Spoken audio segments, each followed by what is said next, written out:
I was raised by them women that pull that belt or them switches out. You know what I mean? They gonna put the belt or the switch to you. Matter of fact, you're gonna go pick it yourself. Right. I was raised in the era where everybody gave you a whooping. You got your mama gave you a whooping today about this. Your granny found out about it and she gave you a whooping about the same thing. And so it's not that she supported it. It's just that past a certain point, I'm so hard headed. Yeah. Right. You couldn't tell me nothing. I've been hard headed my whole life. Yeah. And so she kind of she did the best she could. It just was what it was. You know what I mean? So once you got in there and you're making decisions because you're affiliated with this organization, anything you regret? I hold a whole lot of regrets, a lot.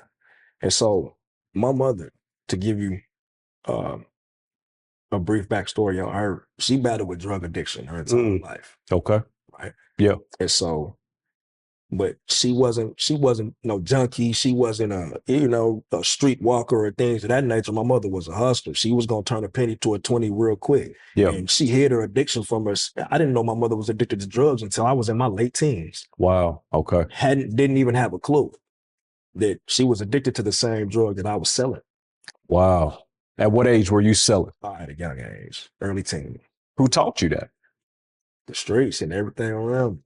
So the treats. I knew that that's how you was gonna make the quick money, because the guys I looked up to, that's how they was getting their money. That's how they got their cars. That's how they got their clothes. That's how all the women were surrounding them, because they were selling drugs or robbing or doing things of that nature. So I have uncles. My mother has older brothers, right?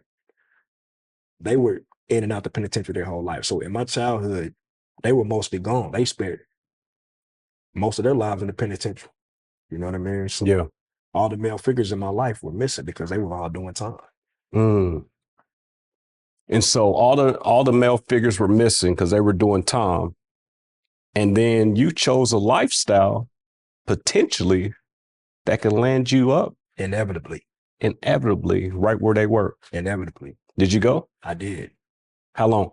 So it is February 2024. Yeah. I was just released from prison 14 months ago. 14 months ago. I've been home for 14 months after serving an 11-year bid. 11 years. That was my last. That wasn't even my first time in prison. So the first time I let him put a pair of handcuffs on me, I was 12 years old. Wow. For a little petty stuff. We stole some golf carts and some, just me and my cousin just wilding as young kids, doing dumb stuff. And it just escalated from there. So from the age of 14 to the age of 17, I spent in juvenile centers.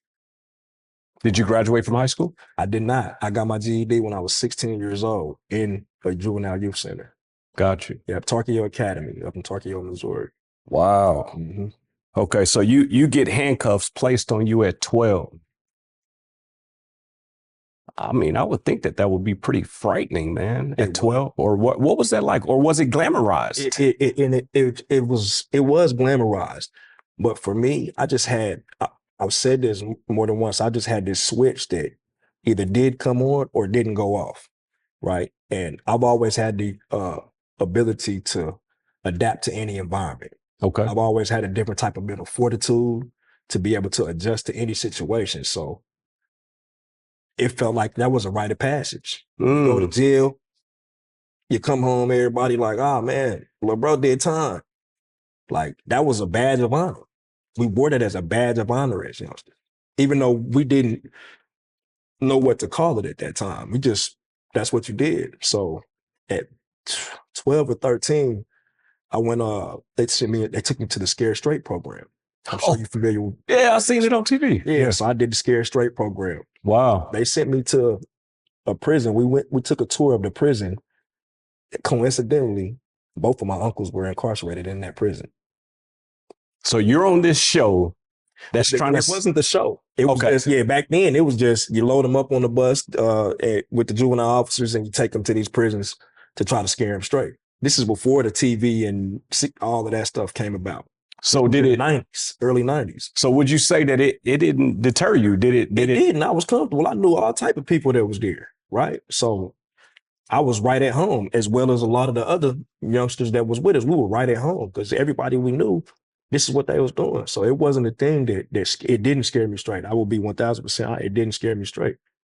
So when you got in there had to have been some type of misconception about, the way that that society portrays prison and that life. Of the Scared Straight tour or my own? Your own experience. Was it, tell me about that for you personally. Man, the TV waters this stuff down so much. They'll find a way to glorify it and make it seem as though this is a place to be. But it's a lot more complicated than what they make it seem like. First things first, your very first day at intake, the very first thing you do when you get in there, yeah, you about to be in a room with 40 to 50 other brothers, people you ain't never seen in your life, or some of them you may have just came from the county jail with on that transport bus. The first thing they're gonna make you do when you get there is strip butt naked in front of a room full of men. And a whole bunch of other men that you've never seen before, the guards, the COs. You about to strip butt naked with them. And it depends on what system you go to, they're gonna spray you down with delouser to try to kill whatever little gnats and whatever insects they think you may have. They're gonna make you run it. They're gonna give you a pair of goggles, put the goggles on, spray you down, run it through your hair, send you over here to this cold shower that barely sprinkles any water down, and tell you to rinse off. You're gonna be smelling that on you for the next probably week or two while you back in your cell house trying to scrub that off of you.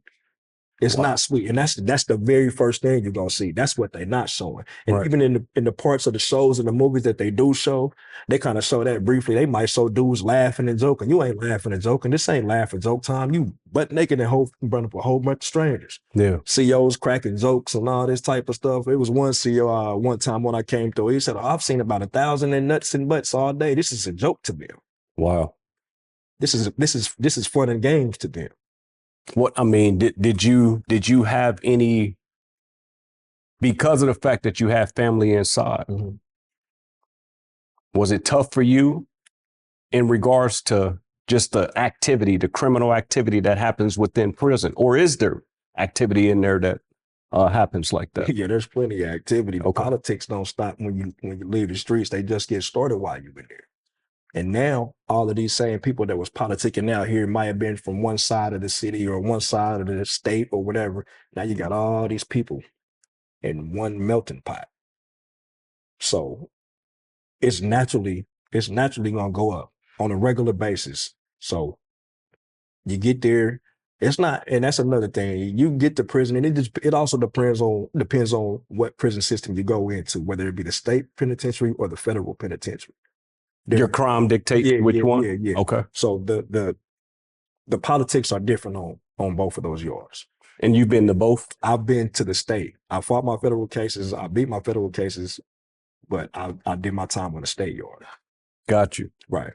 So the feds, 9 times out of 10, you're gonna go with whatever city you from or whatever set you from. The state is like that as well too, but it's really detrimental in the federal system. And I know that because I know the system.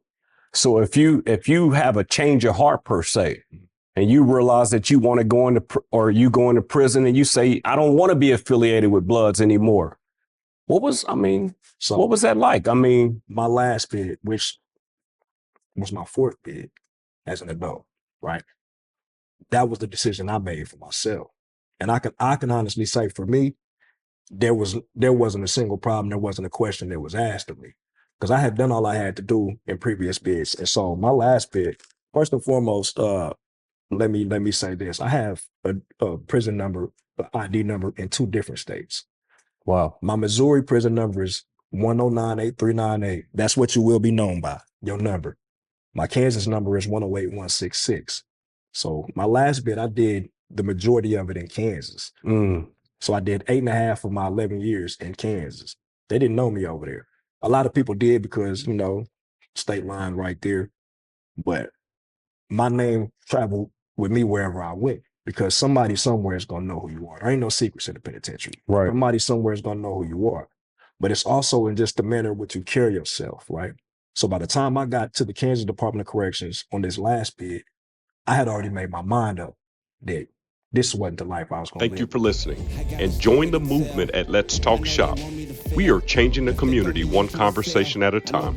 If you want more content like this, please like, subscribe, and share our page at Let's Talk Shop KC. May the words of my mouth and the meditation of my heart be acceptable in your sight, Lord, my rock and my redeemer. Until next time.